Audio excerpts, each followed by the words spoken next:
Nətərsən qaqa? Sağ ol, Arifay, nə ağarsan burada? Necə çörək ye? Sağ ol.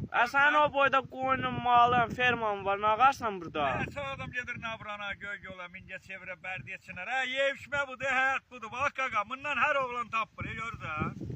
Sən o boyda ferman var, Sən o boyda ferman var, bu nə deyirsən? Fermam olmaqla deyil, qaqa. Biz onu ancaq öləndə bozlara veririk, ya kəsib atırıq aynı, va. Ancaq 100 baş qoyunum var. Çöp oldu ondan bir kəsiyən, ancaq şirin çay şor, şirin çay şor. Görsən qaqa? Hə, nuş olsun, ye. Sümü bəşidir, bu. Qarpız, qana xeyirdim, nə var?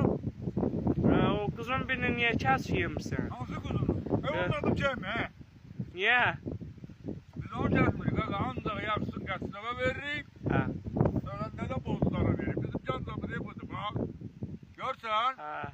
Bu, ən yeganə yemək ki, bunu görsən, bunun adı bilsən nədir? Nədir? Qışqırmış şor. İnsanı cavanlaşdırır. Bundan elə, bax, bunun hamısını yesəm, elə bir ki, borcumu, xərzimi, kreditimi hamısını bağladım. Gəq olurum, qaqa. Yox, sağ ol. Yəni, qardaşım olsa da vermərəm, amma bunu mən hər adama vermirəm. Bu ağartı tapılan şeydir. Gəlin kəndiyə nə gəlib yığışmışsın Bakıya? Həyat burada deyə Azərəm, yaşayış buradadır. Yemək, içmək, şordan ye. Sağ ol, qaqa. Oldu, sağ ol.